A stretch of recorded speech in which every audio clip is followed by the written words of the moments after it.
ॐ शुक्लां भरधरं विष्णुं शशिवर्णं चतुर्भुजं प्रसन्नवदनं ध्यायेत् सर्वविघ्नोपशान्तये। ॐ सहना भवतु सहनौ भुनक्तु सह वीर्यं करवावहै तेजस्विनावधीतमस्तु मा विद्विषावहै। ॐ शान्तिः शान्तिः शान्तिः। अगजाननपद्मार्कं गजाननमहर्निशम् अनेकदन्तं भक्तानाम् एकदन्तमुपास्महे। श्रीमहागणपतये नमः। गुरवे सर्वलोकानां विषजे भवरोगिणां निधये सर्वविद्यानां श्रीदक्षिणामूर्तये नमः। अस्मद्गुरुचरणारविन्दाभ्यां नमः। वसुदेवसुतं देवं कंसचाणूरमर्दनं देवकी परमानन्दं कृष्णं वन्दे जगद्गुरुं। ज्ञानानन्दमयं देवं निर्मलस्फटिकाकृतिम् आधारं सर्वविद्यानां श्रीहयग्रीवमुपास्महे। श्रीहयग्रीवमूर्तये नमः। सरस्वति नमस्तुभ्यं वरदे कामरूपिणि विद्यारम्भं करिष्यामि सिद्धिर्भवतु मे सदा। श्रीमहासरस्वत्यै नमः। उमाकोमलहस्ताब्जसम्भावितललाटकं हिरण्यकुण्डलं वन्दे कुमारं पुष्करश्रशं। வெற்றிவேல் முருகனுக்கு ஹரஹரோஹரா. லோகவீரியம் மகாபூஜ்யம் சர்வரக்ஷாகரம் விபும் பார்வதி ஹிருதயானந்தம் சாஸ்தாரம் பிரணமாம்யகம். சுவாமியே சரணமையப்பா. वागर्ताविव सम्पृक्तौ वागर्त प्रतिपत्तये जगदः पितरौ वन्दे पार्वती परमेश्वरौ। श्रीपार्वती परमेश्वराभ्यां नमः। कोमलं पूजयन् वेणुं श्यामलोऽयं कुमारकः वेदवेद्यं परं ब्रह्म तस्मै श्रीगुरवे नमः। अस्मद्गुरुचरणारविन्दाभ्यां नमः। श्रीकृष्ण गोविन्द हरे मुरारे श्रीनाथ नारायण वासुदेव। श्रीकृष्ण गोविन्द हरे मुरारे श्रीनाथ नारायण वासुदेव। श्रीकृष्ण गोविन्द हरे मुरारे श्रीनाथ नारायण वासुदेव। पीताम्बरं करविराजितचक्रशङ्खकौमोदकी सरसिजं करुणासमुद्रं राधासहायम् अतिसुन्दरमन्दहासं वातालयेशम् अनिशं हृदि भावयामि। कृष्णो रक्षतु मां चराचरगुरुः कृष्णं नमस्ये सदा। कृष्णेनैव सुरक्षितोऽहमसकृत् कृष्णाय दत्तं मनः।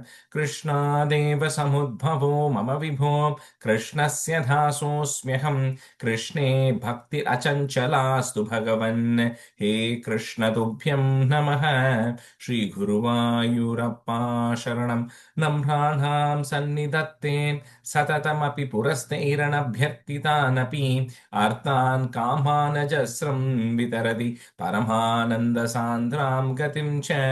इत्थं निःशेषलभ्यो निरवधिकफलः पारिजातो हरे त्वं क्षुद्रं तं शक्रवाटी ध्रुममभिलषति व्यर्थमर्थिव्रजोऽयं। श्रीगुरुवायूरप्पा शरणं श्रीभट्टपादम् अनिशं हृदि भावयामि। वंशीविभूषितकरात् नवनीरदाभात् पीताम्बरात् अरुणबिम्बफलाधरोष्टात् पूर्णेन्दुसुन्दरमुखात् अरविन्दनेत्रात् कृष्णात् परं किमपि तत्त्वमहं न जाने. കൈരണ്ടും കൂപ്പി ഞാൻ വീണ്ടുമീറക്കുന്നു നീരജലോചന നിന്നോടായി. ഏതീനു മന്യനെ കുമ്പീടേണ്ട തോറും രീതിയിൽ നീ എന്നെ പാലിക്കെന്നായി. കൃഷ്ണ ഹരേ ജയ കൃഷ്ണ ഹരേ ജയ കൃഷ്ണ ഹരേ ജയ കൃഷ്ണ ഹരേ. Good morning, everyone. Okay, looks like we have limited attendance today. Okay, so we'll do 40 and 41 review. Maybe Ravi, can you do one, and Priyam, you can do one, if you guys. Tadanunan. I didn't have a chance to go through it. If I can do it next You week. can do it next time. No worries. Girish, நீங்க பண்றீங்களா ஒண்ணு? 40, Either 40 or 41, either one of those between you both. Whatever you want, Girish. I can do 40 or you can do 40, whatever. You tell me. I will. I mean, I can start. I'll start with 40. Okay, sir. Yeah. Yep. உங்களுக்கு இஷ்டம் நீங்க பண்றேன்னு பாருங்க. I'll do the 41. No problem. Sorry. Okay, fine. Okay. Let me 1 second. You open it up. Okay. Dashakam 40. Tadunanda mamanda shubhaspadam nripapurim kharadana krite gatam samavalokya jagada bhavat pita vidhitakhamsa sahaya janodhyamaha ऐसके तव बालक जन्म मां सुखयतेत्य निजात्मज जन्मवत् इति भवत् पितृतां व्रजनायके समधिरोप्य शशंस तमादरात् इह च सन्त्यनिमित्तशतानि ते कटकसीम्नि ततो लघुगम्यताम् इति च तत्त्वचसा व्रजनायको भवतपायभिया धृतमाययौ अवसरे खलु तत्र च काचन व्रजपदे मधुराकृतिरङ्गना तरलषट्पदलालितकुन्तला कपटपोतकते निकटं गता सपदि साहृदबालकचेतना निशिचरान्वयजाखिलपूतना व्रजवधूविषवधवशु केयमिति क्षणम् विमृशतीषु भवन्तमुपादते ललितभावविलासहृतात्मात्मभिर्युवतिभिः प्रतिरोद्धुमपारिता स्तनमसौ भवनान्तनिषेदुषी प्रददुषी भवते कपटात्मने समधिहृह्य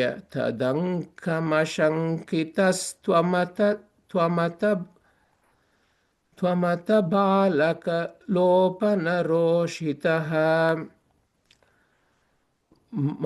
महदिवाम्रफलं कुचमण्डलं प्रतिचुचूषितदुर्विषधूषितम् असुभिरेव समं धयति त्वयि स्तनमसौ स्तनितोपमनिस्वना निरपतद्भयदायि निजं वपुः प्रतिगता प्रविसार्य भुजावुभौ भयदघोषण भीषण विग्रह श्रवण दर्शन मोहितवल्लवे व्रजपदे तदुरस्तखेलनं ननु भवन्तमगृह्णत गोपिकाः.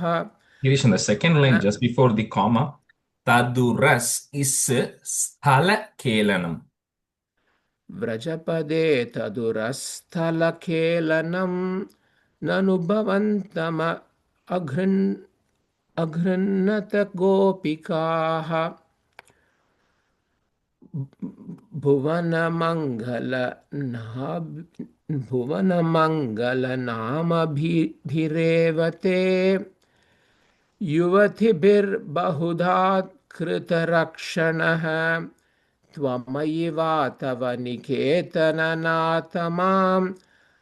अगदयन् कुरु तावकसेवकम्. श्रीकृष्णाय परब्रह्मणे नमः. ராஜேஷ் இந்த டியூன் இது மாறும்ல இதுக்கு அது டியூன் ஆமா. ஸ்டார்ட் பண்ணி விடுங்க லேசா Vrajeshwara Shaurivacho Nishamhya Samabrajan.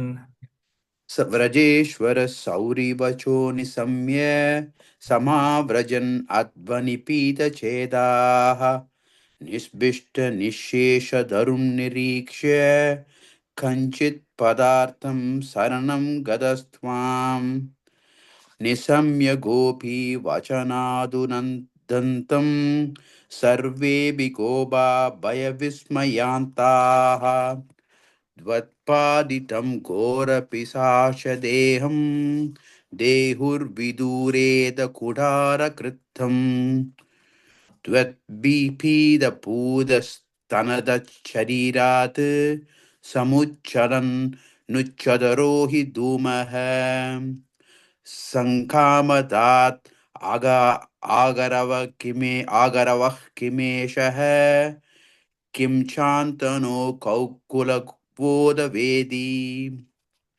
मदङ्गसङ्गस्य फलं न दूरे शनेन तावत् भवतामिव स्यात् युत्तुल्लपन्वल्लभतल्लजेप्यः त्वं भूतानाम् आदनुता सुगन्धिम् चित्रं पिशाच्या नहदः कुमारः चित्रं पुरैवागति सौरिनेतम् इति प्रशंसन् किल गोपलोको भवन्मुखा लोकरसेन्यमाङ्क्षीत् दिने दिनेत प्रतिवृत्तलक्ष्मीः अक्षीण माङ्गल्य सदो व्रजोऽयम्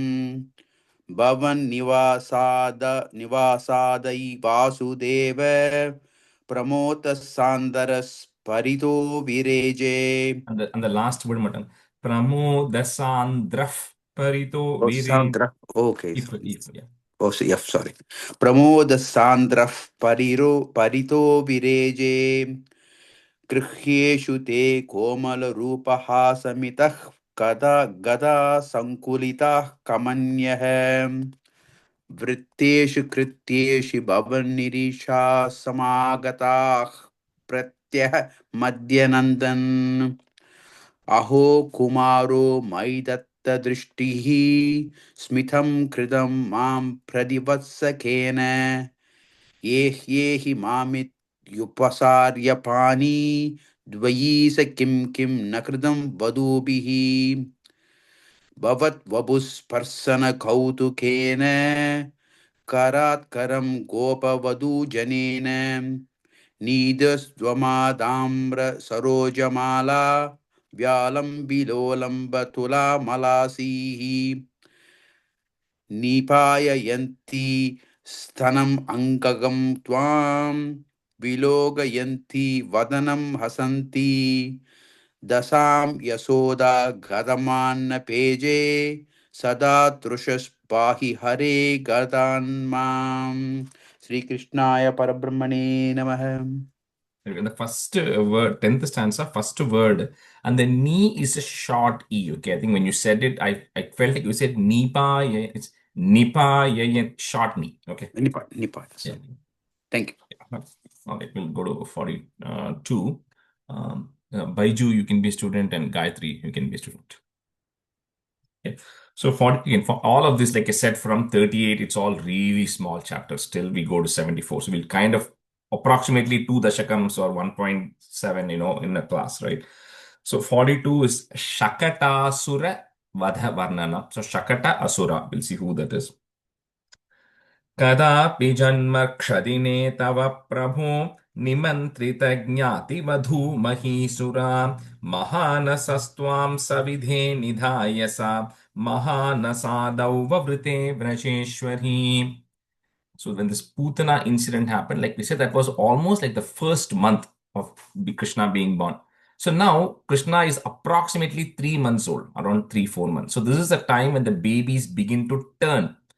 So when the baby begins to turn from the back, into the front and so on, so that is considered like a transition, like a milestone, right? So that point is called Uttana because they are able to get up and turn themselves, right? So they celebrate that. That's considered a milestone. So at that time, when when the third month or fourth month star comes and the baby is about to turn, so then they decide to celebrate it. So they call a lot of priests and everything, and they want to conduct a ceremony to celebrate that milestone because that is considered from that point the baby can go out at least at that time, right? So everybody was there. The Brahmanas had come and they have all these religious rites and everything going on. At one point, being a small baby, the baby is sleepy. So, like they used to do, Yashoda isn't leaving the baby at a particular point, at one place, right, where all the other kids are all there. And then she goes off to take care of other things in the kitchen.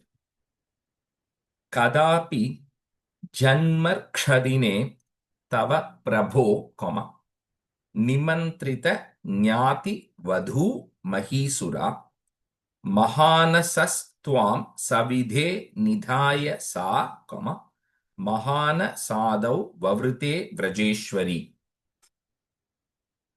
Kadapi Janma Kshadine Tava Prabhu Nimantrita Jnati Vadhu Mahisura Mahanasastvam Savidhe Nidhaya Sa Mahana Sadau Vavrite Vrajeshwari. Rajesh அந்த second லைன்ல இதுல இங்க வந்து மகாசுரான்னு போட்டிருக்கு. ஞாதி வது மகாசுரா. அது Oh, மஹீசுராவா? Mahisura. Yeah, Mahisura. And Mahisura கழிஞ்சிட்டு ஒரு விசர்காவும் இருக்குது. The individual word has it, but the book doesn't have it.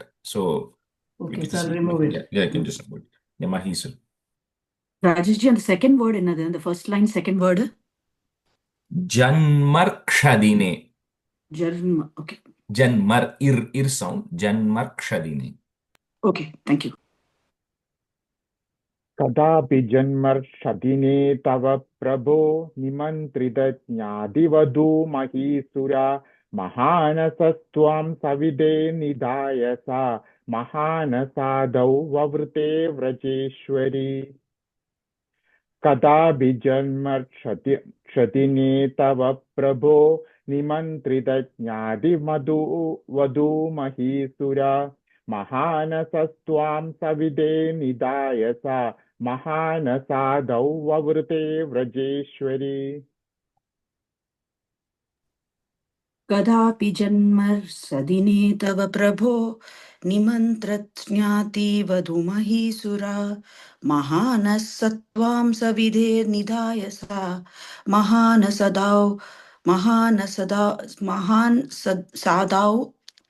सादौ ववृते Vajreshwari कदापि जन्मर्षदिने तव प्रभो निमन्त्रज्ञाति वधूमहीसुरा महानः सत्त्वां सविधे निधाय सा महानसादौ ववृते Vajreshwari. And then the first line after the comma, Nimantrita. Okay. Sensitive. Tato bhavatrana niyukta balaka prabhiti sankrandana sankularavaih vimishramashra vibhavat samipataha parisputadaru chataravaha. So at the time where some not right under the cart, but you have to little bit visualize this because we are all not there to know exactly what happened. But there was a cart which was actually kept there, which had a lot of vessels. So it doesn't mean like a big bullock cart, right? Some small cart which had a wheel, axle, all of that stuff. And the cart's handle also comes down. So the baby was put at some distance maybe from there, and all these other kids are all nearby. When the babies start turning, they also try to swivel and they roll and then they keep moving around, right? So this baby also does the same thing. Now, at some point, the baby woke up because when Yashoda put it, Krishna was sleeping. Then he suddenly woke up, and the first thing they want when they wake up is they need milk. So he doesn't see his mother around. So he starts crying and moving and rolling. And at one point, his legs go and touch the tip of the cart when he's moving his feet. So when that happens, then the entire cart breaks off. Right, the wheels come off the axle, the hub and spokes all come out, the cart handle breaks, and all the utensils and everything which was kept on the cart all go flying, shattering around. Right. So here, it says that, Bhagavatam, it says beautifully that, in Vamana Avataram, you had to grow yourself in size to go and combat Mahabali. In Narasimha Avataram, you have to take a special form to get rid of Hiranyakashipu. But in Krishna Avataram, none of that is required. You can be a 3-month-old baby and still do whatever you want. So that's what he does, right? He just goes, the feet goes, touches, and all these things fly off. So it creates a lot of noise. So when this happens, the boys, the small other kids who are all around, they all get very scared because of this entire cart is broken, the vessels are all flying off, and they all start yelling and crying when they actually see that. Tato bhavat trana niyukta balaka, then put a plus, prabhiti sankrandana sankularavaih. So both of the ing sound is coming. Sankrandana sankularavaih. Vimishram ashravi bhavat samipatah, comma, parisputat. So there's a double the coming there. Parisputat daru chatach chataravaha. Chatach chatarava just means the noise of the wood breaking. So whatever noise that creates. Tato, yeah, go ahead. Chadaravaha, visargam irukka? Visarga irukku. Chataravaha. ततो भवत्राणनियुक्तबालकप्रभीतिसङ्क्रन्दनसङ्कुलारवैः विमिश्रमश्राविभवत्समीपतः परिस्फुटद्दारुचटच्चटारवः. तदो भवत्राणनियुक्तबालकप्रभीतिसङ्क्रन्दनसङ्कुलारवैः विमिश्रमश्राविभवत्समीपतः परिस्फुटद्दारुचटच्छटारवः. तदो भवत्राणनियुक्तबालकप्रभीतिसङ्क्रन्दनसङ्कुलारवैः विमिश्रमश्राविभवत्समीपतः परिस्फुटद्दारुचटच्छटारवः. Rajesh, ஒரே ஒரு question. Second லைன்ல split வந்து விமிஸ்ர மஸ்ராவி பவத்னு சொல்லணுமா? மஸ்ரா விபத் விபவத்? இல்ல, அங்க விமிஷ்ரம் அஷ்ராவி, அந்த the right split would be im, and the ma வந்து you can break it into விமிஷ்ரம் அஷ்ராவி பவத் சமீபதः. Okay, thank you.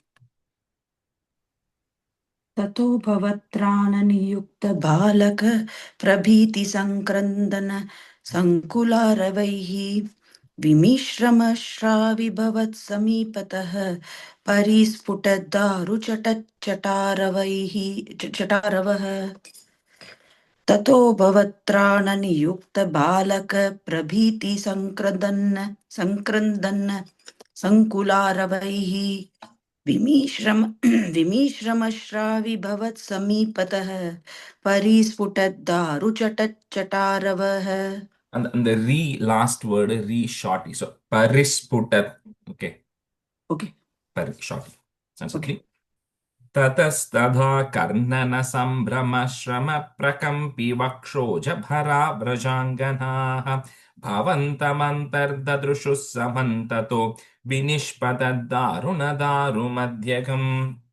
So this mixed sound, like, Vimishram, various sounds, because the vessels splattering all over, the cart breaking, all creates different kinds of sounds. So in all this, and then the children are crying on one side when they saw that. So when they see all these gopikas who are there, they all come running. They all come running and they see all this wood splattered all over, the vessels, splattered everywhere. And then they see and they all begin to wonder, how did this happen? Because there's nobody, there are just small kids around, right? So how did this happen? And they wander here and there to see what could have caused it, but they don't know. But then they see Krishna is lying safe in the middle of all of that mess. They still see that the baby is lying there. Tatas tadakarnana sambrama shrama, then put a plus, prakampi vakshoja bhara brajanganaha. So Vrajanganaha, that word will keep repeating. Vrajangana, Vraja, the Anganaha, people who belong to the Vrajas, which is referring to the Gopikas in this case. Vrajanganaha. Bhavantam antar dadrushus samantato, comma, vinishpatat, so it's a double the again. Vinishpatat daruna daru madhyagam. ततस्तथा कर्णनसम्भ्रमश्रमप्रकम्पि वक्षोजभरा व्रजाङ्गनाः भवन्तमन्तर्ददृशुः समन्ततो विनिष्पतद्दारुणदारुमध्यगम्. அந்த ராஜேஷ் அந்த third லைன்ல சமந்ததஹன்னு போட்டிருக்கு. Okay. சமந்ததோவா? Samantato. It normally and sometimes the Okay. visarga they put a O instead, but yeah. तदा कर्णन संभ्रम श्रम प्रगम्भि वक्षोजभराव्रजाङ्गनाः ददृशु समन्ततो विनिष्पददारुणदारुमध्यगम्. Baiju, the second line, dadrushus is sound there, okay? Oh, ददृशुस्. Thank you. तदा कर्णन संभ्रम श्रम प्रगम्भि वक्षोज भराव्रजाङ्कनः भवन्दमन्दद्रदृशु समन्ततो विनिष्पद दारुणदारुमध्यगम्. Even this time also, I couldn't hear that is sound. Dadrushus samantato. भवन्तमन्दद्रदृशु समन्ततो विनिष्पद दारुणमध्यगम्. Yeah. Thank you.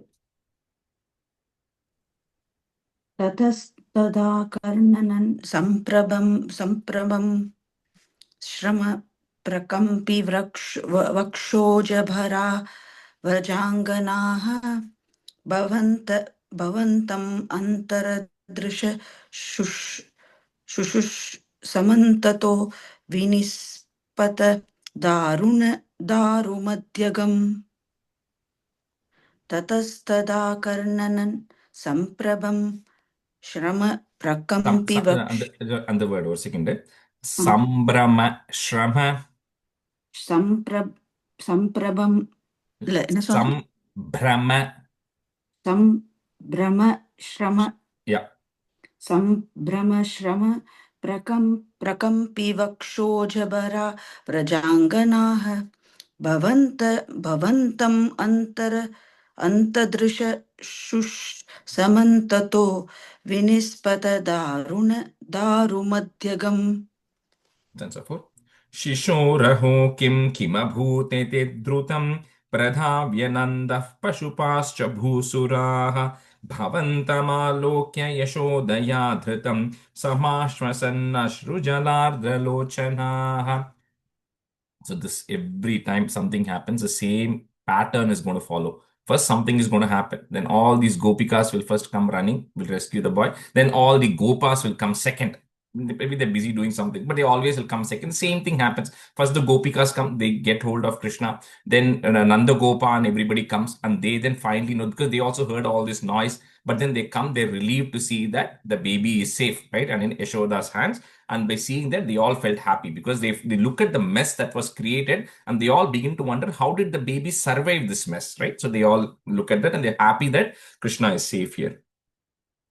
Shishoraho kimabhuditi drutam, comma, pradavya nandaha, put a F, nandaf pashupascha bhusuraha bhavantam alokya Yashodaya dhritam, comma, samashvasannashru, it's a double na there, samashvasannashru jalardra lochanaha. Lochana is ice, jala is water. So they have tears coming from their eyes. Shisho, yeah. அந்த பூசராக அப்புறம் விசர்கா இருக்கா இல்ல விசர்கா இருக்கு பூசுராக. பூசுரா. शिशोरहो किमभूदिते द्रुतं प्रधाव्यनन्दः पशुपाश्च भूसुराः भवन्तमालोक्य यशोदया धृतं समाश्वसन्नश्रुजलार्द्रलोचनाः. शिशोरहो किमभूदिद्रुतं तथा व्यनन्दः पशुपाश्च भूसुराः भवन्तमालोक्य यशोदया धृतं समाश्वसन्नश्रुजलार्द्रलोचनाः. शिशोरहो किमभूदिद्रुतं तथा व्यनन्दः पशुपाश्च भूसुराः भवन्तमालोक्य शोधया धृतं समाश्वसन्नश्रुजलार्द्रलोचनाः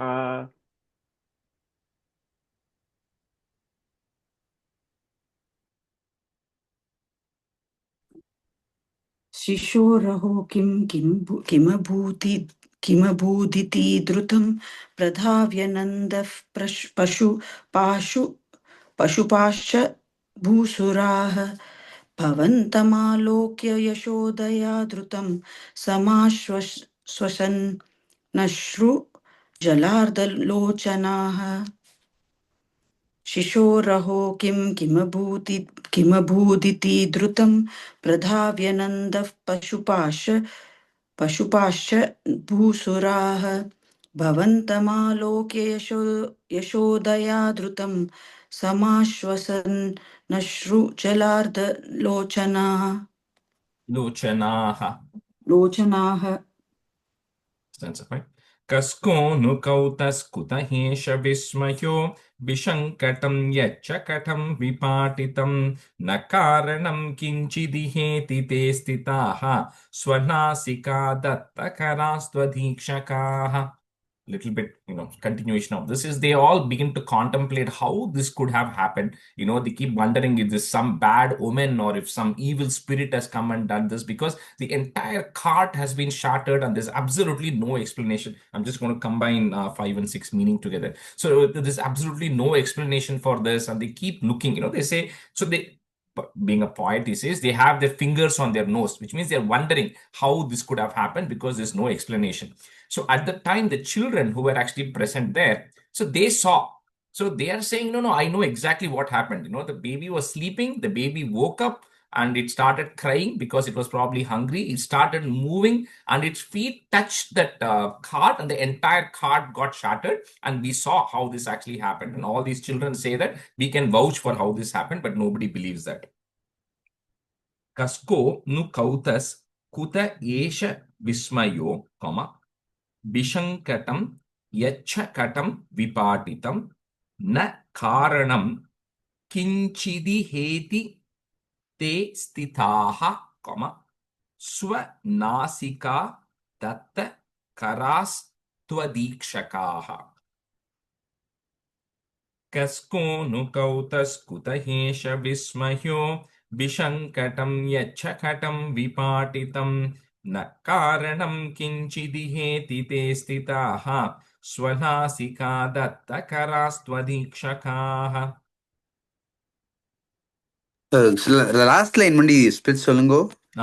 ஸ்வநாசிகா dattakarastvadikshakaha.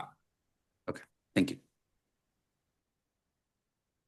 Kasko nu kautaskuda esha vismayo vishangadam yachakadam vipatitam nakaranam kimchidihedite stita swanasika dattakarastvadikshakaha. Baiju, that second line stitaha visarga is there. Stitaha. Kasko nu kautaskuda esha vismayo vishankadam yachakadam vipatitam nakaranam kinchidiheti te stitaha swanasika dattakarastvadikshakaha. Cusco नु कुत एष विस्मयो विशङ्कटं यच्चकटं विपाटितं न कारणं किञ्चिदिहेति ते स्थिताः स्वनासिका दत्तकरास्त्वदीक्षकाः Cusco नु कुत एष विस्मयो विशङ्कटं यच्चकटं विपाटितं न कारणं किञ्चिदिहेति ते स्थिताः स्वनासिका दत्तकरास्त्वदीक्षकाः.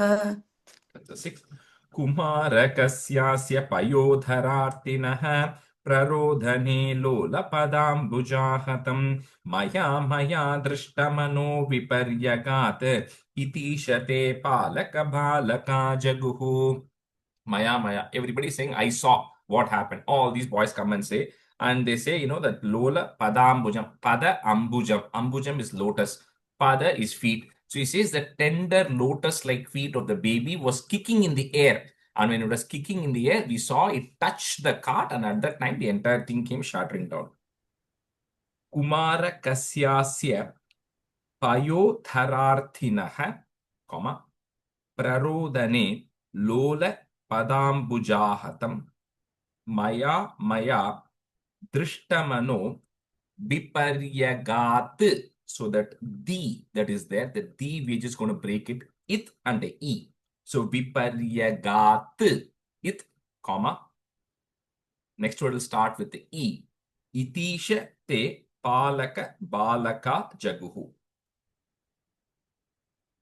Kumarakasyasya payodhararthinah prarodane lolapadambujahatam maya drishtamano viparyagat itishate palaka balaka jaguhu.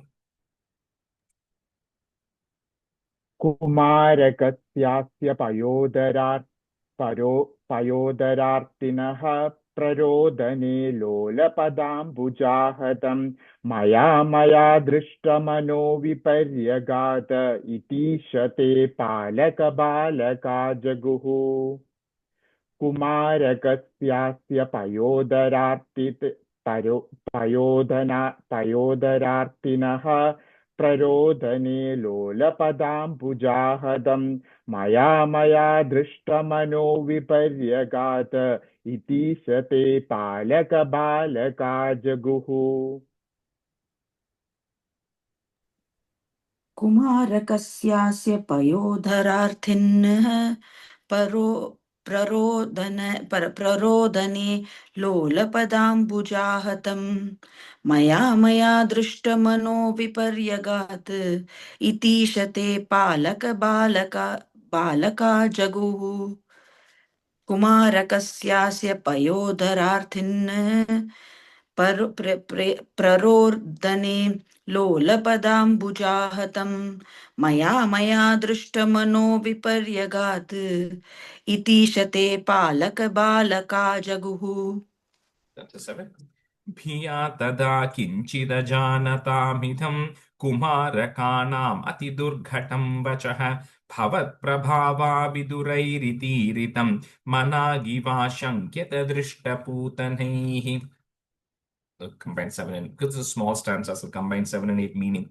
So, when the boys say that we saw it, nobody could believe it. They say that is improbable, right? It's just impossible that a small 3-month-old baby touches and all this happens. And we all know, right? Children might make their own stories. So everybody, who's just saying they don't believe because Krishna, they don't understand your power. So they kind of ignore what the boy says. And they say whatever the children are saying is actually baseless, right? Nobody believes that. But this says there are some people in there who are beginning to have some doubt is how is it possible that day this Putana came and then suddenly such a big Rakshasi, but the boy survived somehow, right? And we couldn't explain that either. Even now this entire thing has got shattered, all these things are lying around, but nothing has happened to the boy, right? So some people are beginning to wonder how is this happening to you, right? So and then later on, then they lift the boy and then they make sure that child is not injured, everything is fine. Then they start, hugging him, and as always, Yashoda then takes up the boy. Yashoda takes up the baby and starts breastfeeding the baby because it was crying. So they made sure that the child is actually safe. Piya tada kinchida janatamidam. So if you want to break it, you can break it at the da. You can say kinchit ajanatamidam, but then you might lose the tune there. So kinchida janatamidam, Kumara Kanam, that ma you can break. Kumara Kanam Ati Durghatam Vachaha Bhavat Prabhava Vidurair. So I'm going to break at that re, so it's easier. Bhavat Prabhava Vidurair Itiritam, Managi Vashankyata. That word you cannot break it. Managi Vashankyata Drishta Putanaihi. Bhiya tada kinchidajanatamidham कुमारकानाम् अतिदुर्घटं वचः भवत्प्रभावा विदुरैरितीरितं मनागिवाशङ्क्यत दृष्टपूतनैः धिया तदा किञ्चित् जानतामिदं कुमारकाणामधिदुर्घटं वचः भवत्प्रभावा विदुरैरितीरितं मनागिवाशङ्क्यत दृष्टपूतनैः धिया तदा किञ्चित् जानतामिदं कुमारकाणामधिदुर्घटं वचः भवत्प्रभावा विदुरैरितीरितं मनागिवाशङ्क्यत दृष्टपूतनैः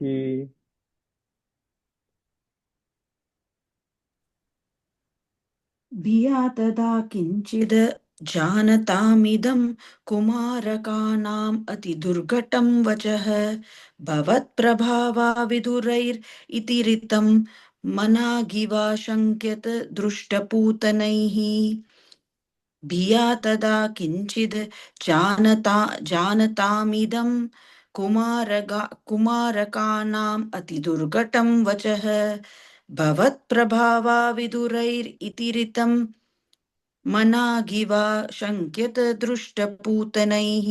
That second line just before the comma, iti, the T is a long, so iti ritam. इतीरितं Yeah. मनागिवाशङ्क्यत दृष्टपूतनैः. Rajesh, is it Riti Ritam or Iti Ritam? And the re it's easy to break it into a ir and a e. So bhavat prabhava vidurair ir iti ritam. Okay, then it will be easier. That's the right way to break it also. Instead of riti ritam, it's iti ritam. प्रफालताम्रं किमिदं पदं क्षतं सरोजरम्यौ नुकरौ विरोजितौ इति प्रसर्पत्करुणातरङ्गिताः त्वदङ्गमापस्पृशुरङ्गना जनाः. They just say this this is beautiful pink small feet, has it been hurt, right? So kimidam padam kshatam, padam refers to the feet, and then the next one, it says the karo refers to the two hands. Saroja ramyo means the two small hands of yours, which are like lotus petals, have they been hurt? So with this, the gopikas then try to console you and then, stroke your hands and feet to make sure nothing has happened to you. And then, then you eventually go back to Yashoda. Pravala tamram kimidam padam kshatam, saroja ramyau nu karau virojitau. Iti prasarpat karuna tarangitaha. That is goes away. Visarga comma. Karuna is compassion. So with compassion, they're stroking your hands and legs. Tarangitaha, comma. Twadangam. So that ma is there. I'm going to break it so it's easy for you. Twadangam apasprishur. Again, that ra, you break it ir and a. Twadangam apasprishur Anganajanaha. Pravalatamram kimidam padam kshatam sarojaramyau nukarau virojitau iti prasarpat karunatarangitaha twadangam apasprishur anganajanaha.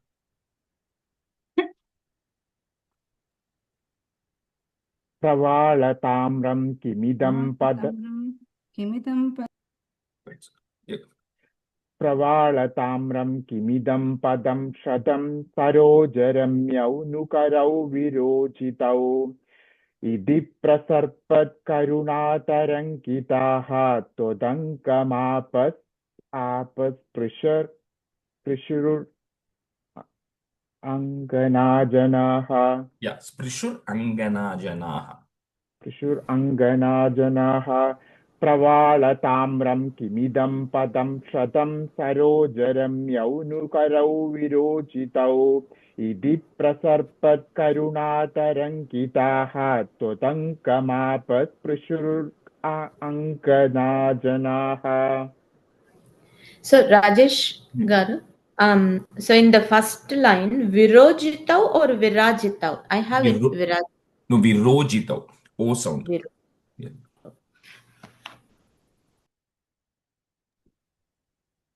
प्रवालताम्रकिमिदं पदं शतं सरोजरं यौनुकरौ विरोजितौ इति प्रसर्पत्करुणातरङ्गिताः त्वदङ्गम्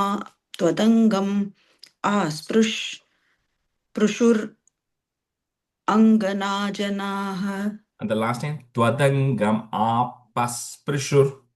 त्वदङ्गम् आस्पृशुरङ्गनाजनाः Yeah. प्रवालताम्रं किमिदं पदं शतं सरोजरं यौनुकरौ विरोजितौ इति प्रसर्पत्करुणातरङ्गिताः त्वदङ्गम् आस्पृशुरङ्गनाजनाः. And once you are able to say it with the break, if you want to say it together, that's totally fine, right? So I just want to make sure you know if you are breaking where you break it. So in that word, like we said, you don't have to say twadangam apasprishur anganajanaha. That is easy, but you can say the whole thing together. Twadangam apasprishur anganajanaha. Okay, so once you're comfortable with it.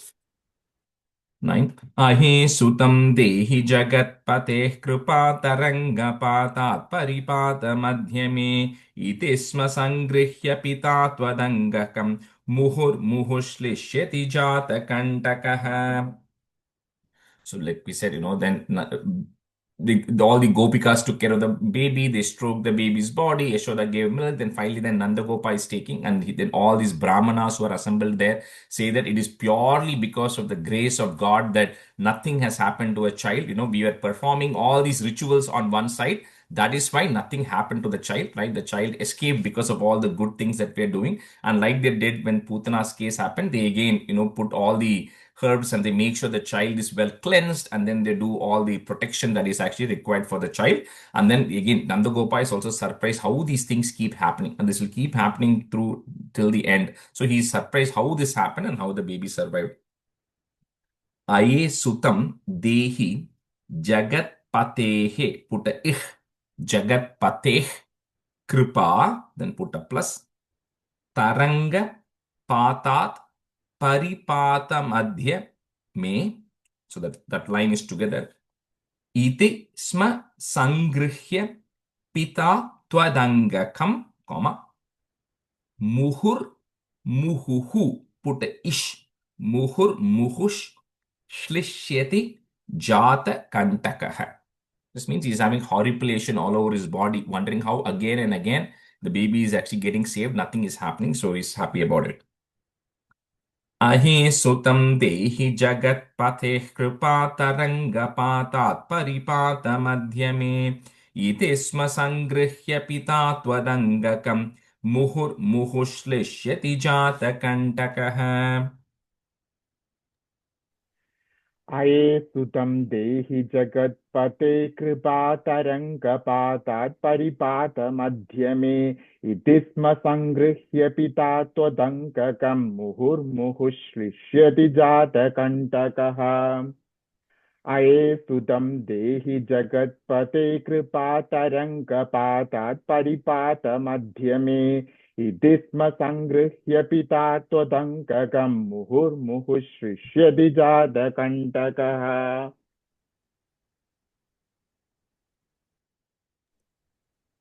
अये सुतं देहि जगत्पते कृपा तरङ्गपातात् परिपातमध्यमे इति स्म सङ्गृह्य पिता त्वदङ्गं मुहुर्मुहुश्लिष्यति जातकण्टकः. And the second line, Gayatri, Sangrihya. Sangrihya. Then the other word is Twadangakam. Twadangakam. Aye sutam dehi jagatpate कृपा तरंगपातात् परिपातमध्यमे इति स्म संगृहे पिता त्वदङ्गं Twadangakam. त्वदङ्गकम् Yeah. इति स्म संगृह्य पिता त्वदङ्गकं मुहुर्मुहुरुष् Shishyati Jatakantakaha. Yeah. And the muhur, anga, the ir sound is there. The next muhu, the visarga takes a ish sound. So muhur, muhush. Muhush. Okay. Muhur, muhush. Rajesh ji, so muhush, lishyatiyas, Ish is going to come again. That's why that ish sound is also coming before. So muhur, muhush, shlishyati, Shishle. shlishyati.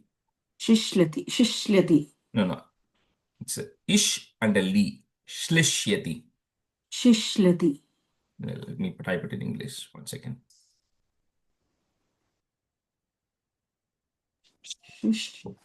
So I just typed it in the chat. Shlishyati. Okay. S-H-L-I. Shli. Okay. Shlishyati. Sense that? Shishlati. Sorry. Yeah. Ano nilina kila hantumagataha surarirevam bhavata vihimsitaha rajopi no drishtamamuşyatat katam sa shuddha sattve tvayilinavan dhruvam. So the question comes is why did Krishna have to kick that cart? Right? What was there in that cart, right? So that's just explained in the second last stanza here, saying there was a Asura, again, one of Kamsa's emissaries who came, like I said, every Dashakam, they're going to come in different forms. So in this case, that person was disguised in the form of a cart or was in the cart and Asura. That's why it's called Sakatasura. Sakatam means a cart. So an Asura who came in the cart. So because he was there, and because Krishna's feet touched that Asura, even though he was full of the Rajo Guna, he was full of desire and passion to get rid of the child, because the feet touched, maybe Bhattacharya is saying maybe what happened is he completely merged into Bhagavan. That's why his form was not visible to anybody else. So that was what happened here. That's the explanation that is given, is he merged into Bhagavan instantly. So unlike Putana's case, his body was visible. Even the next Dashakam, the body is going to be visible. In this case, the body was not visible. So he must have just directly merged on to Bhagavan. That's why, and became pure Sattva Guna, because of which his body was not visible. So, ano nilinaha, put ih nilinah kila hantumagataha, surari revam bhavata vihimsitaha rajopi no drishtam amushya, if you want to break it down, drishtam amushya tat katam, sa shuddha sattve tvai linavan dhruvam. Ano nilinah kila hantumagataha surarirevam bhavata vihimsitaha rajopi no drishtamamuşyatat katham sa shuddha sattve tvayilinavan dhruvam. ano nilina kila handumagataha surarirevam bhavata vihimsitaha rajopi no drishtamamuşya tatkadam sashuddha sattve tvayilinavan dhruvam. Ano nilina kila handumagataha surarirevam bhavata vihimsitaha rajopi no drishtamamuşya tatkadam sashuddha sattve tvayilinavan dhruvam.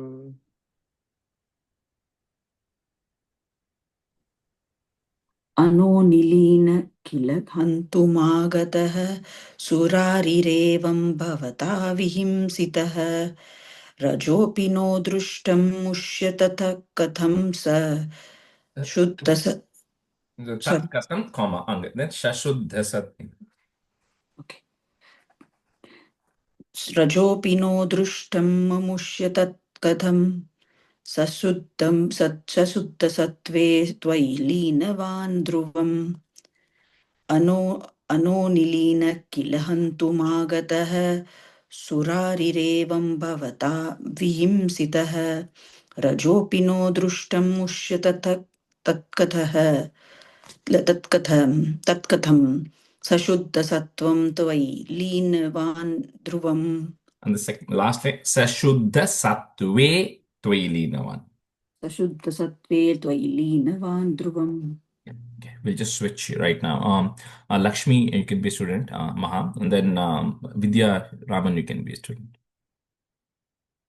प्रपूजितैस्तत्र ततो द्विजातिभिः विशेषतो लम्भितमङ्गलाशिषः व्रजं निजैर्बाल्यरसैर्विमोहयन् मरुत्पुराधीशरुजां जहीहि मे. So with that, then whatever function they were completing finally came to an end successfully, and the Brahmanas blessed you, O Krishna, and then made sure everything was fine. So with this way, you're beginning to do all these different leelais to the Vraja people who are experiencing you through all these activities that you are actually performing. Please eradicate all of the ailments that I have as well. Prapujitais tatra tato dvijatibihi visarga comma bihi visarga comma. Next line, the visheshato ir goes away. Visheshato lambhita mangalashishaha brajam nijair balya rasair vimohayan comma marutpuradhisha rujam jahihime. Rajesh, the second line, the Vrajam Nijaihiya Nijaira. If you have a visarga there, just put a ir to add it. Vrajam nijair balya rasair. Rasair, again, there also ir comes.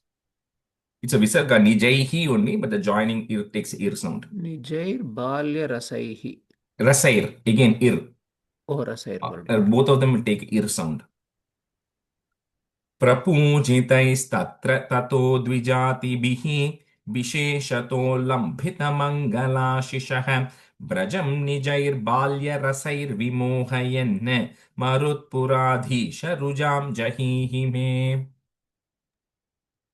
प्रभुजितैस्तत्र ततो ध्वजादिभिः विशेषतो लम्बितमङ्गलाशिषः व्रजन्निजैर्बाल्यरसैर्विमोहयन् मरुत्पुराधीशरुजां जीहि मे जहीहि मे.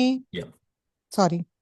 प्रभुजितैस्तत्र ततो द्विजातिभिः विशेषतो लम्बितमङ्गलाशिषः व्रजन्निजैर्बाल्यरसैर्विमोहयन् मरुत्पुराधीशरुजां जहीहि मे. Vidya, mute it. प्रभुजितैस्तत्र ततो द्विजादिभिः विशेषतो लम्बितमङ्गलाशिषः व्रजन्निजैर्बाल्यरसैर्विमोहयन् मृत्पुराधीशरुजां जहीहि मे. Last line after the comma, last line after the comma, marutpuradhisha. No, okay. मरुत्पुराधीशरुजां जहीहि मे. प्रभुजितैस्तत्र ततो द्विजादिभिः विशेषतो लम्बितमङ्गलाशिषः व्रजन् निजैर्बाल्यरसैर्विमोहयन् मरुत्पुराधीशरुजां जहीहि मे. Krishnaya Parabrahmane Namaha. Dasakam 43. Trinavarta Vadhavarnanam. So Trinavarta. So previous was Shakatasura. This is Trinavarta. Twami Kadha Guru Marut Puranata Bodhum Gadhadiruಢगरिमानम् अपादयन्ति Mata Nidhaya Shayane Kimidam Bhateti Dhyayantyacheshtata Griheshu Nivishta Shanka. So then time passes. So almost like a year is coming up right now, right? So sometime before 1 year, because the next 44 is when the 1 year happens. So sometime at this point, one day when Yashoda was feeding Krishna, with Krishna on her lap and breastfeeding, suddenly she felt like the baby was getting too heavy. Like she could not bear the weight, So as a mother, she's feeling this is very unusual. The baby is not normally so heavy. So with that, she begins to wonder maybe something going wrong, is something evil happening, or is the baby going to be sick or something because of which it is becoming so heavy. So immediately what she does is she immediately goes, lets Nandagopal know and says that I think we have to do some pariharam, we have to do some puja or something, we have to call these brahmanas and do something because I feel something is wrong. Right? With that, she then puts you, because she's not able to lift you, so she puts you down and then she just steps away for a brief time, right? To go talk, to do other household stuff. Twame kada Guru Marut Puranath vodhum, comma, Gadhadirudha Garimanam, you can break it that ma if you want. Garimanam Aparayanti, long E. Mata Nidhaya Shayane Kimidam Bateti, comma, Dhyayantya Cheshtata, one word, Dhyayantya Cheshtata Griheshu Nivishta Shankha. So she just puts him on a bed. In the bed, she leaves him there and then she goes. Twame Katha Gurumarut Puranatha Vodhum Gadhadiruಢagarimanam Aparayanti Mata Nidhaya Shayane Kimidam Bateti Dhyayantya Cheshtata Griheshu Nivishta Shanka. त्वामेकता कुरु मरुत्पुरनादवोढुं गाढाधिरूढकरिमानं करिमानम् अपरायन्ति Aparayanti. ஓ அதான் சரியா வர மாட்டேங்குது அபாரயந்தி மாதா நிதாய சயனே கிமிதம் பதேதி ध्यायन्त्यशेष्टद गृहेषु निविष्टशङ्का त्वामेकदा कुरु मरुत्पुरादवोढुं गाढाधिरूढकरिमानम् अपारयन्ति माता निताय शयने किमिदं पतेति ध्यायन्त्यशेष्टदगृहेषु निविष्टशङ्का त्वामेकदा गुरुमरुत्पुरनादवोढुं गाढाधिरूढगिरिमाणम् अपहारयन्ति माता निधाय शयने किमिदं पतेति ध्यायन्त्यशेष्टत गृहेषु निविष्टशङ्का. Vidya, the second line, like Garimanam. Okay. Garimanam. Yeah. त्वामेकता गुरुमरुत्पुरनादवोढुं गाढाधिरूढगरिमाणम् अपहारयन्ति माता निधाय शयने किमिदं बथेति ध्यायन्त्यशेष्टत गृहेषु निविष्टशङ्का. Stanza 2. Tavad vidhuram upakarnita ghora ghosha vyajrumbipam supatali paripuritashaha vatya vapussakila daitya varastrinavartakyo jahara janamana saharinam tvam. So when she had just left the baby there and she went out, suddenly, there came a huge whirlwind, like a tornado, right? Comes to that area of Gokulam at that time. And that is a person called as Trinavartha, who's again one of Kamsa's emissaries, who's coming in that form. So he comes as a whirlwind. So the moment he comes to Gokulam, that entire area is filled with like a thick dust because it starts stirring up all the dust and the mud from the floor, right? And then it's creating a loud noise, like how a tornado comes, that whirlwind noise is actually coming. And then there's a lot of noise there, all this dust is coming, and then he then lifts you up. So he's coming in because the doors are open. She must have kept him somewhere there. He lifts you, Krishna, in the air, right? And the you who is Janamanasa Harinam, the one who steals the heart of everybody. This Rinavarta figures out it's time for him to steal you and go, and then he steals you off. Tavat Viduram Upakarnita, if you want to break it, that ma. Viduram Upakarnita Ghora Ghosha, then put a plus. Vyajrumbi Pamsu Patali Paripuri Tashaha. So those two lines together. Vatya Vapus Sakila Daitya Varas, and then put a plus again. So this word, for those who are following Sanskrit language, it will be difficult to read it exactly like that, but it is Trinavarta. Remember the word Trinavarta. That's the name of the person. So Trinavartakyo. So when you join those two lines on the words, right? It's Trinavartakyo Jahara Janamanasa Harinam Tvam. Okay, so the first two lines together, second two lines together. Tavat vidhuram upakarnita ghora ghosha vyajrum bipam supatali paripuritashaha वात्यावपुः स किल दैत्यवरस्तृणावर्ताख्यो जहार जनमानसहारिणं त्वाम् तावत् विदूरम् उपकर्णितघोरघोषव्याजृम्बिपां सुपटली परिपूरिदाशः वाद्यावपुः स किल दैत्यवरस्तृणावर्ताख्यो जहार जनमानसहारिणीं त्वाम् हारिणं त्वाम् ओ हारिणं त्वां तावत् विदूरम् उपकर्णितघोरघोषव्याजृम्बिपां सुपटली परिपूरिदाशः वात्यावपुः स किल तृणावर्ताख्यो जहार जनमानसहारिणं त्वाम्. Rajesh, I have a question. Yeah, go ahead. Is there a comma after Trinavartakyo? No, it is together only. I think she was saying it so that she could say that word together, if I understood right, the way she was saying it. So that those two lines are together, yeah. Third and fourth together, yeah.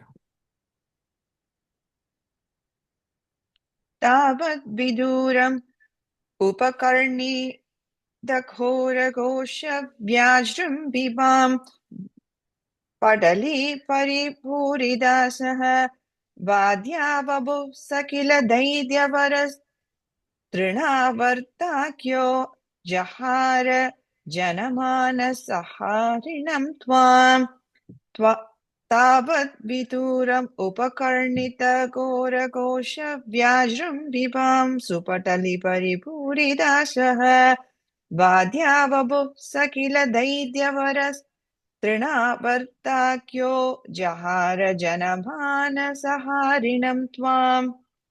Sense of thing. उद्धामपां सुतिमिराहत दृष्टिपाते द्रष्टुं किमप्यकुशले पशुपाललोके हा बालकस्य किमिति त्वदुपान्तमाप्ता माता भवन्तमविलोक्य भृशं रुरोध.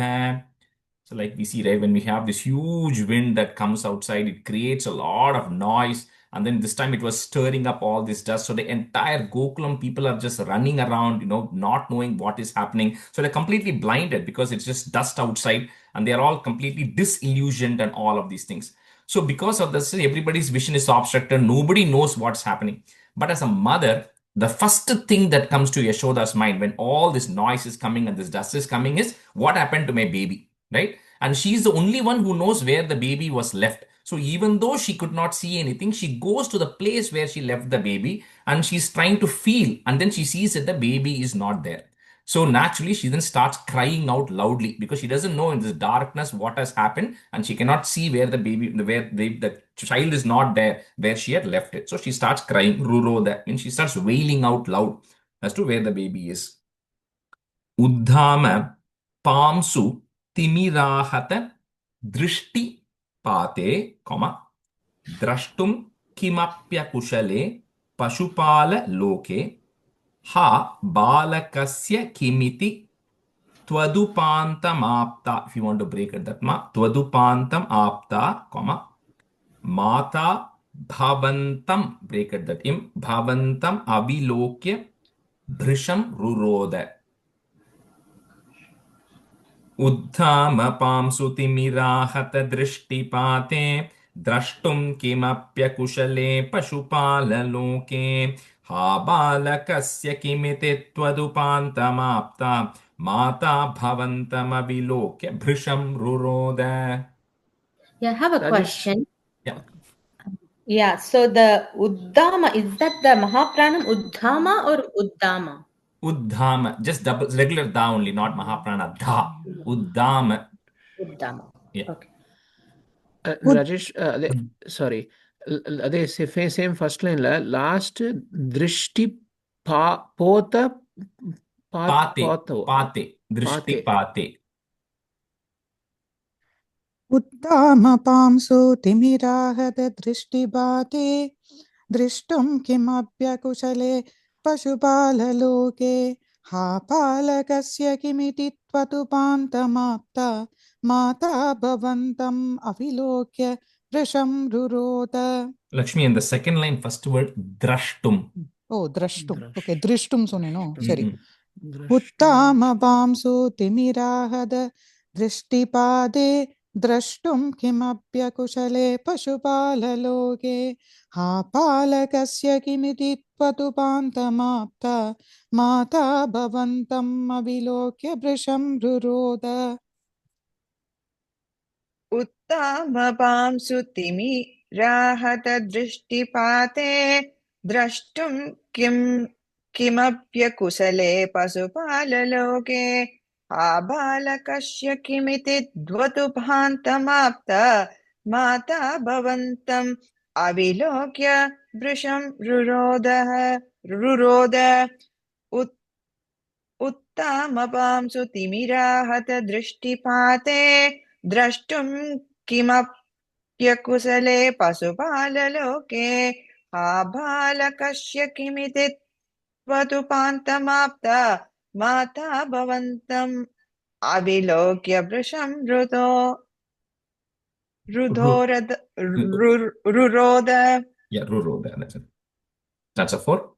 तावत् सधानवरोऽपि च दीनमूर्तिः भावत्कभारपरिधारणलूनवेगः सङ्कोचमाप तदनुक्षतपांसु घोषे व्यतायत भवज्जननी निनादः. Then that Asura was Trinavarta, who came in the form of a whirlwind, who took Krishna. He takes him high up in the sky. It's like a tornado which came. So at some point, the reason Krishna became heavy was, now Krishna is super heavy to the point that the Asura is not able to hold on to that baby anymore, right? And because of which the wind speed slows down as well. It is kind of diminishing in strength and size, and it is immediately beginning to slow down because he's not able to lift the child here. So when that is actually slowing down, so that's immediately calming. So everybody, now the noise has come down. So everybody can hear what else is happening. And the only sound they hear right now is of Yashoda crying out loud, looking for Krishna everywhere. Tavat sa danava varopi cha dina murtihi. Put a visarga comma there, end of that line. Next line, there is a ir on top of that bha that goes away. Bhavat kabhara paridharana luna vegah sankochamapa tadanu kshata pamsu ghoshe. So both the dust and the noise settles down, calms down. Ghoshe, comma. Ghoshe vyatayata bhavaj janani ninadah. तावत् सधानवरोऽपि च दीनमूर्तिः भावत्कभारपरिधारणलूनवेगः सङ्कोचमाप तदनुक्षतपांसु घोषे व्यतायत भवज्जननी निनादः. तावत् सतानववरोऽपि च दीनमूर्तिः पावत्कपारपरिधारणलूनवेगः सङ्कोचमापतदनुशतपांसु कोशे व्यदायत भवज्जननी निनादः. And the Janani, long E, so if we say the Janani निनादः. तावत् सतानववरोऽपि च दीनमूर्तिः भावत्कपारपरिधारणलूनवेगः सङ्कोचमापतदनुशतपांसु कोशव्यदायत भवज्जननी निनादः. A fourth line, first word, Lakshmi, Goshe. Oh, Goshe, sorry. तावत् सदानववरोऽपि च दीनमूर्तिः भावत्कभारपरिधारणलूनवेगः सङ्घोषमापदधनु शतभांसु घोषे व्यतायत भवज्जननी निनादः. And within third line, first word, Sankochamapa. Okay. Go அப்படின்னு சொன்னேன். तावत् सदानववरोऽपि च दीनमूर्तिः भावत्कभारपरिधारण लूनवेगः वेगः सङ्गो समाप तदनु शतभां सुघोषे घोषे व्यता यत भव जननी निदातः. That's fine.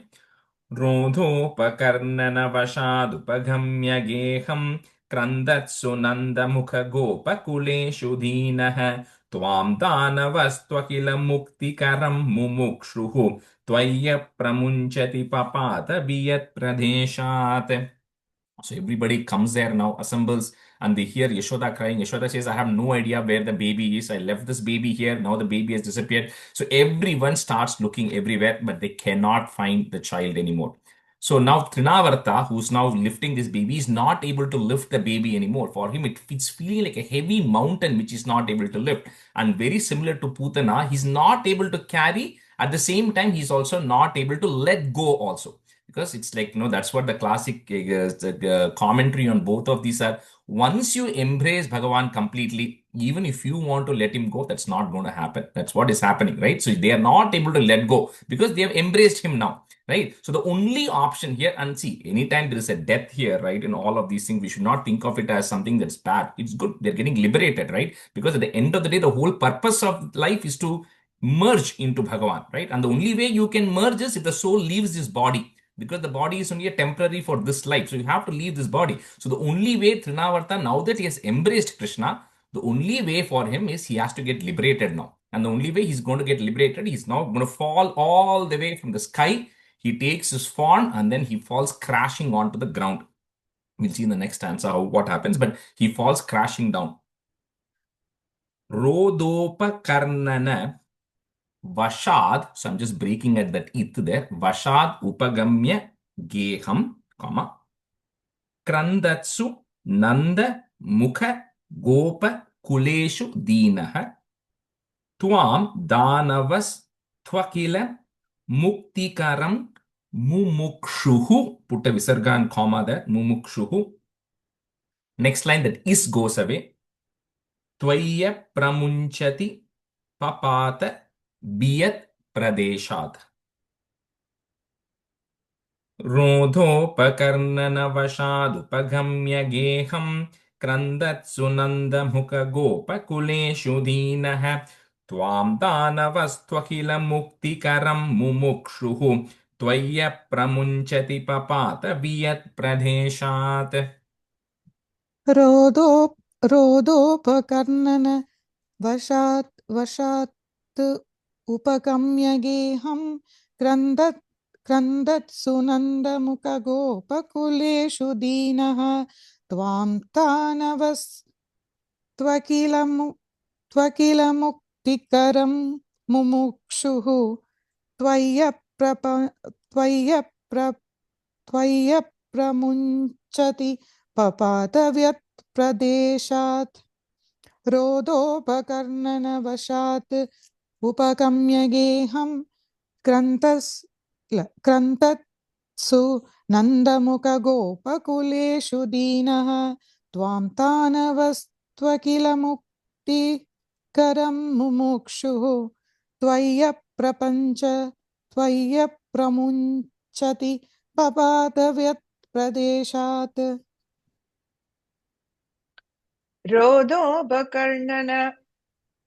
कर्णन वसाद उपगम्य गेहं ग्रन्थस्सु नन्दमुखगोपकुलेषु दीनः त्वां दानवस्त्वखिल मुक्तिकरं मुमुक्षुः त्वय्य प्रमुञ्चति पपाद वियत्प्रदेशात्. रोदोपकर्णन वशात् उपगम्य गेहं क्रन्दस्सु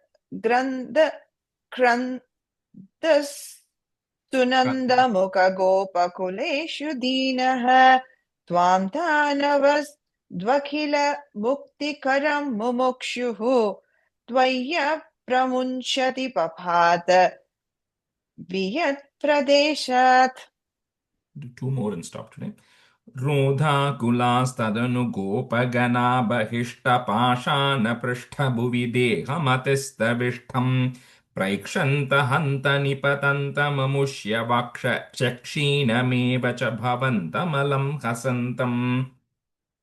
So now, so when they were all crying, looking for where this child is, suddenly, they see a huge body. Now, in this case, like we said, Putana, they saw this body. In Sakatasura, there was no visible body. But in this case of Trinavarta, they see a massive sized body which is coming and falling on a big rock outside their house, right? And they see this big body lying on that body. They see the small child, Krishna is there, and the baby seems completely unscathed, not affected, not hurt or anything. And then he's just smiling, lying on top of that body there.